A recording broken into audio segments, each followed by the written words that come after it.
Related ആയിട്ടുള്ള അസുഖങ്ങൾ കാരണം ഒരുപാട് പേര് എന്ത് ചെയ്യുന്നു, മരണപ്പെടുന്നു.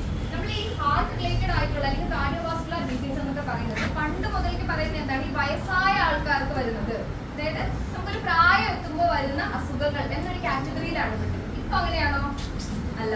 എന്നാൽ ഏത് പ്രായത്തിലുള്ളവർക്കും എന്ത് ചെയ്യാം, അതായത് അപകട സാധ്യതയുണ്ട്, ആർക്കും വരാം, ആരും അതിൽ നിന്ന് എന്തൊന്നാവുന്നില്ല, എസ്കേപ്പ് ആവുന്നില്ല എന്നുള്ളതാണ്. ആരും അതിൽ നിന്ന് എസ്കേപ്പ് ആവുന്നില്ല. അപ്പൊ നിങ്ങൾ ചിന്തിക്കുന്ന ഒരു കാര്യമായിരിക്കും, എന്തുകൊണ്ടാണ് ഈ ജിമ്മിലൊക്കെ പോകുന്നവർക്കും എന്ത് വരുന്നത്, ഹാർട്ട് അറ്റാക്ക് വരുന്നത്? ചിന്തിച്ചിട്ടുണ്ടോ? എന്തായിരിക്കും അതിന്റെ റീസൺ? നിങ്ങൾ കേട്ടിട്ടുണ്ടായിരിക്കും. ഇപ്പൊ തന്നെ എന്തോരം ആൾക്കാർ, അതായത് ജിമ്മിൽ വെച്ച് ഹാർട്ട് അറ്റാക്ക് വന്നു, ഇങ്ങനെ സംഭവിച്ചു. എന്തുകൊണ്ടാണ്? നമ്മൾ ചെന്ന ഉടനെ നമുക്ക് ആദ്യം എന്ത് ചെയ്യണം, 6 പാക്ക് വേണം, ഇന്നത് വേണം, ചെല്ലുമ്പോഴേ എല്ലാം ഒരുമിച്ച് എന്ത് ചെയ്തേക്കാം, ഒരുമിച്ച് തിന്നാന്ന് പറഞ്ഞിട്ടാണ് നമ്മൾ പോകുന്നത്. അങ്ങനെയാണോ ചെയ്യേണ്ടേ? അല്ല. നമ്മൾ ബേസിക്കിൽ നിന്ന് തുടങ്ങി പതുക്കെ വേണം എല്ലാം സ്റ്റാർട്ട് ചെയ്യാൻ. ശരി, നല്ല രീതിയിൽ എക്സസൈസ് ചെയ്യുന്നുണ്ട്, കാർഡിയോ വർക്കൗട്ട് ഒക്കെ ചെയ്യുന്നുണ്ട്, എല്ലാം ചെയ്യുന്നുണ്ട്. പക്ഷെ നൈറ്റ് എന്ത് ചെയ്യും, നല്ല രീതിയിൽ സ്മോക്ക് ചെയ്യും, അല്ലേ, നല്ല ആൽക്കഹോളിക് ആണ്. പിന്നെ വേറൊരു കാര്യമുണ്ട്, നമ്മുടെ ജനറ്റിക്കൽ, അതായത് ഫാമിലി ഹിസ്റ്ററി. നമ്മുടെ സ്ട്രോങ് ആയിട്ടുള്ള ഒരു ഫാമിലി ഹിസ്റ്ററി ഉണ്ട്. അച്ഛൻ, അമ്മ, അപ്പൂപ്പൻ, അവർക്ക് എല്ലാവർക്കും എന്തോന്നുണ്ട്, ഹാർട്ട് റിലേറ്റഡ് ആയിട്ടോ അല്ലെങ്കിൽ എന്തെങ്കിലും തരത്തിലുള്ള ജീവിതശൈലി രോഗങ്ങളുണ്ടെങ്കിൽ അവർ ഏത് കാറ്റഗറിയാണ്, ഹൈ റിസ്ക് കാറ്റഗറിയാണ്. അത് എന്തിനുള്ള ചാൻസ് ആണ്, ഹാർട്ട് റിലേറ്റഡ് ആയിട്ടുള്ള അസുഖങ്ങൾ വരാനുള്ള ചാൻസ് ആണ്. അതായത് നമുക്ക് കൺട്രോൾ ചെയ്യാൻ പറ്റുന്ന ഡയബറ്റീസ്, കൺട്രോൾ ചെയ്യാൻ പറ്റാത്ത ഡയബറ്റീസ്, അതുപോലെ തന്നെ BP, ഹൈ BP. ഓക്കെ, ഇങ്ങനത്തെ ചില രോഗങ്ങൾ കാരണം, അതായത് അതിന് നമുക്ക് ഹൈ റിസ്ക് കാറ്റഗറി എന്ന് പറയും. ഇപ്പൊ ലോ റിസ്ക് കാറ്റഗറി എന്ന് പറഞ്ഞാൽ എന്താ, ലോ റിസ്ക് കാറ്റഗറി എന്ന് പറഞ്ഞാൽ എന്താ,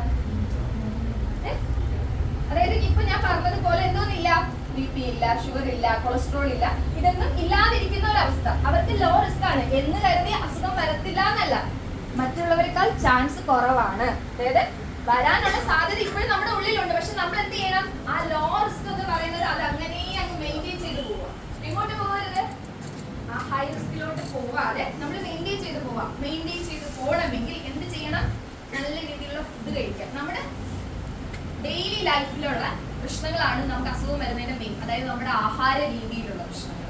നല്ല രീതിയിൽ ആഹാരം കഴിക്കുക, നല്ല വെൽ ബാലൻസ്ഡ് ഡയറ്റ് ഫോളോ ചെയ്യുക. എങ്ങനെ ഒരു വെൽ ബാലൻസ്ഡ് ഡയറ്റ് എന്ന് പറയുമ്പോൾ എങ്ങനെയാണ്, രാവിലെ എണീറ്റ ഉടനെ 2 വെഗ് കഴിക്കുക, ഉച്ചയ്ക്ക് ഒരു 4 വെഗ്, നൈറ്റ് അതുപോലെ. പിന്നെ ഇതിൻ്റെ ഇടയ്ക്ക് സമയം കിട്ടുവാണെങ്കിൽ 2 സിഗരറ്റ് വലിക്കുക, പറയുന്നുണ്ടായിരുന്നു ഇടയ്ക്ക് 2 സിഗരറ്റ് വലിക്കുക, അല്ലേ?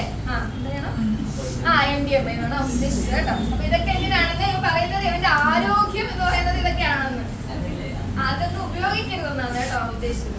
സോ ഇതൊക്കെ എന്ത് ചെയ്യരുത്, ഉപയോഗിക്കരുത്, അല്ലെ? ആൽക്കഹോളിക് ബിവറേജസ് ഒക്കെ എന്ത് ചെയ്യുക, ഫുള്ളായിട്ട് ഒഴിവാക്കുക, അല്ലെ? നല്ല ഹെൽത്തി ആയിട്ടുള്ള ഫുഡ് കഴിക്കുക. എന്താ ഈ ഹെൽത്തി ഫുഡ് എന്ന് പറഞ്ഞാൽ, ഹാർട്ടിന്റെ ആരോഗ്യത്തിന് വേണ്ടി എന്തൊക്കെ ഫുഡ് കഴിക്കാം,